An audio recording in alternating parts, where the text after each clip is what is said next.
Welcome to the 2017 spring semester.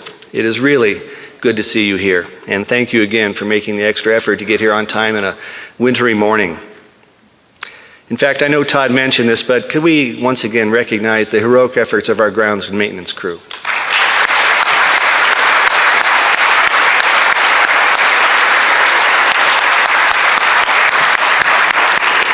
These guys have been putting in 10, 12-hour days, getting here at 3 in the morning and taking short breaks and coming back to address some really unusual weather patterns we've had here. And I just want to take my hat off to them.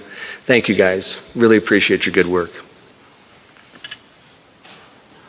Today, Governor Otter will give his State of the State address, and in it he will clarify his support for our requests this year from his office. I and my administrative colleagues will travel to Boise at the end of the month for Education Week with the legislature, where we will present CSI's request to JFAC, the Joint Finance and Appropriations Committee, the House and Senate Education Committees. The legislature's deliberations will conclude sometime this spring, and so we'll know about funding at that time. As always, approved funding starts June 1st, or July 1st. The process, in case some of you don't know, is the governor's office makes recommendations, and then the legislature deliberates and makes the funding authorizations. The two don't always match. Enough said about that. But I would like to touch base on some of our funded requests from last year. As Todd mentioned, we were fully funded last year, and actually more than the governor's recommendations, case in point. We asked for 4 things, and he funded only 3. The legislature came back and gave us a 4th one. So what we asked for, what was funded, and the status of each. First, we hired academic coaches to work with at-risk students here at CSI. These coaches worked with at least 350 students last fall, assisting students to navigate college in a variety of ways.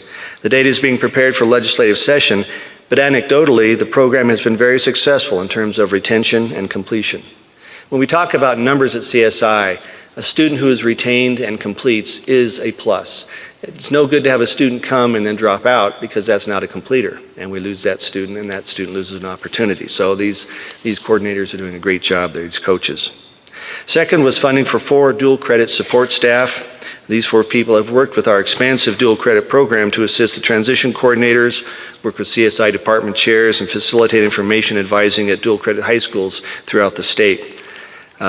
The year's prior funding allowed to hire 4 transition coordinators, and they met with over 1,200 students in high schools last year. Chris Bragg of the Office of Institutional Effectiveness tells me CSI possibly saw a resultant increase in the new students because of these guys. We'll know more about these as the data is completed from this fall semester.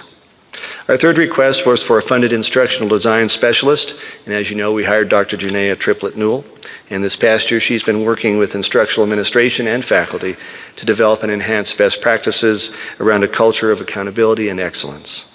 Our final request last year is for a full-time institutional research position. We hired Thomas Sharp for that position. We've kept him busy, I think probably busier than he thought.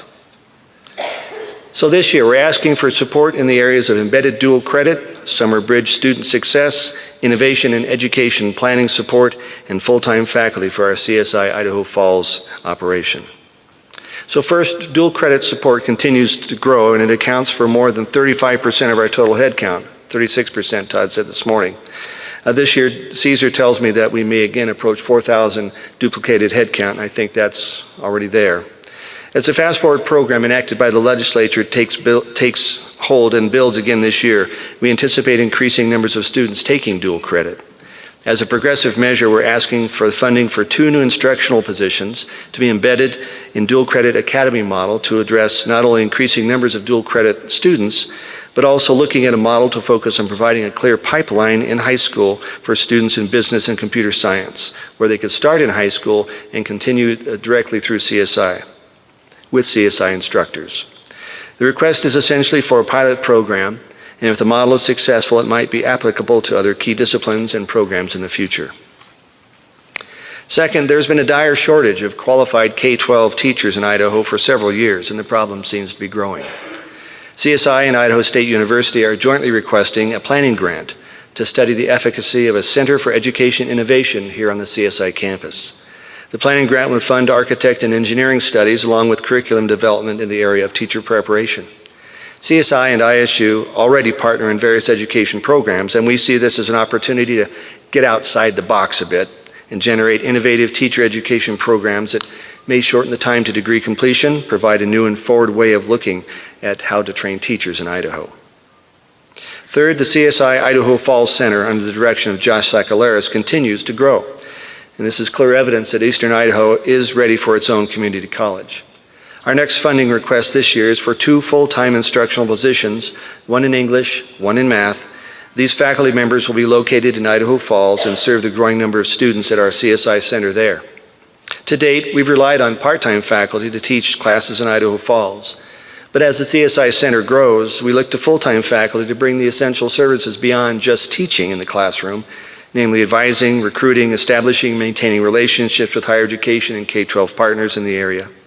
These faculty will report directly to department chairs here at CSI, and they'll work closely with Josh and his staff in Idaho Falls. You may have seen news stories about a community college in Idaho Falls. Last year, the governor committed $5 million as seed money to that project, and officials at the Office of the State Board of Education and State Board of Education trustees alike are supportive. In fact, EITC, that's Eastern Idaho Technical College, President Rick Amon has been front and center, along with area legislators, business leaders, local officials, in getting ready for a ballot measure that would make Bonneville County a taxing district for community college. That vote requires a supermajority and will go to vote in May of this year. If the vote is favorable, CSI would request these positions to be transferred to the new community college in 2018. However, if the levy fails, CSI will continue to provide affordable lower division transfer classes for the foreseeable future in Idaho Falls. Our final request this year is for ongoing funding for the Summer Bridge program. In a pilot effort last summer, the Summer Bridge program saw some significant results. There were 29 students enrolled in the program, funded jointly by CSI Foundation and the Albertsons Foundation. These students took Bridge Math 043, and compared with the control group of non-Bridge Math 043 students, the DFW rate, that is grades of D, F, or W, was only 14% for the Bridge students compared to 34% for non-Bridge. 86% of the Bridge students enrolled in 12 or more credits in the fall, and only 42% of non-Bridge students enrolled in 12 credits or more. Perhaps the most telling statistic is that 72% of Bridge students enrolled in a college-level mathematics class, compared to only 52% of non-Bridge students. I know there are many hands involved here, and I'd like to recognize John Hughes, Associate Dean of Student Success, for coordinating the academic coaches as well as the Summer Bridge program. Based on the results of the Student Success Summer Bridge, we're requesting funding for a full-time coordinator as well as funding for instructional staffing for ongoing Summer Bridge programs. This really is a model that we've looked at very carefully. It's nationally recognized as best practices to identify at-risk students and provide them opportunities to succeed. It clearly has some positive benefits here. Students are finishing their classes in the summer and then enrolling and being successful in the fall. We'll have more clear information after we get some data processing, but I think it's a good project. There are a couple of areas I'd like to also address this morning. This fall, the U.S. Department of Labor issued rulings for overtime pay regulations for exempt professionals, administrative and executive employees. It's called the Fair Standards Labor Act, or FSLA. It was a big deal in institutions across the country, including public institutions of higher education. Eric Nielsen of Human Resources, Jeff Harmon from the Business Office analyzed potentially affected CSI employees and budget impacts. The initial date of implementation was supposed to be December 1st of this last year, but some weeks prior the ruling was delayed until the matter is addressed in courts. Employers can continue with current protocol. In CSI's case, the analysis created an opportunity for review and hopefully some progress in the future.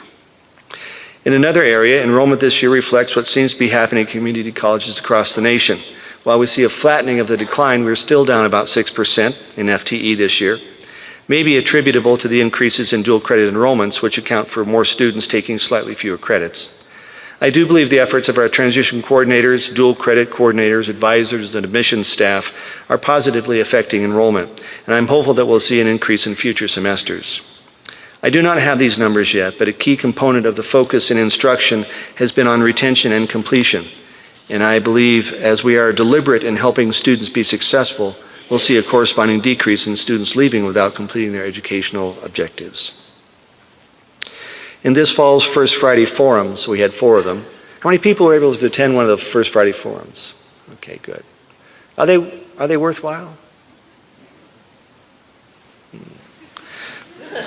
I'll take that as a kind of a yes. I spoke of the state's possible move to a new funding formula for higher education called outcome-based funding, or OBF. OBF is a formula that funds based on degrees and certificates completed. The old model, enrollment workload adjustment, or EWA, funded based on day 10 numbers. It's a classic difference between we'll pay you for what's in the door versus we'll pay you for what you actually process. Not that students are widgets, but the number of degrees and certificates we offer is an output rather than an input.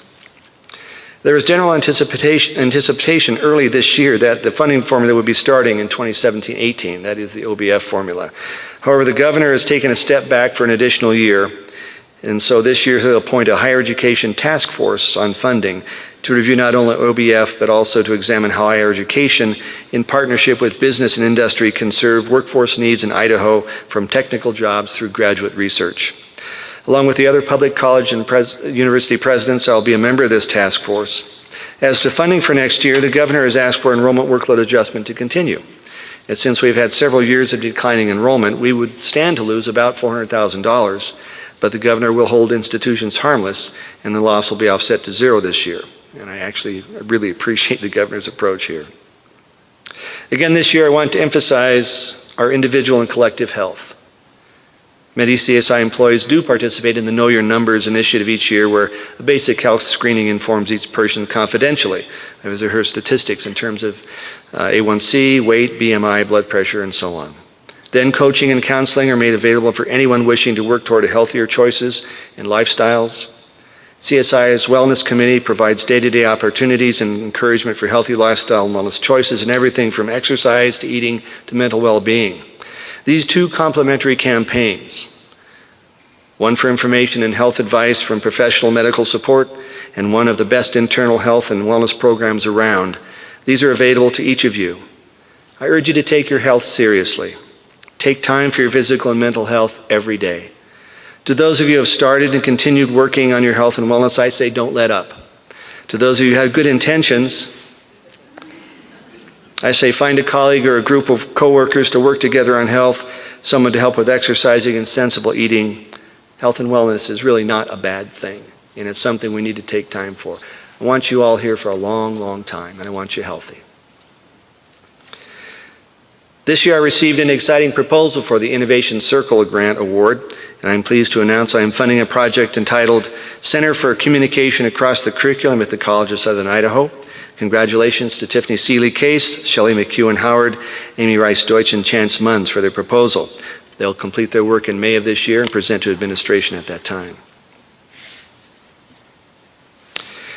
This fall, Chris Bragg led a team of CSI folks, myself included, to the Entering Student Success Institute, or the ESSI, in Austin, Texas, for analysis of, it was San Antonio, wasn't it? It was San Antonio. Someplace in Texas. Long flight, that's all I know.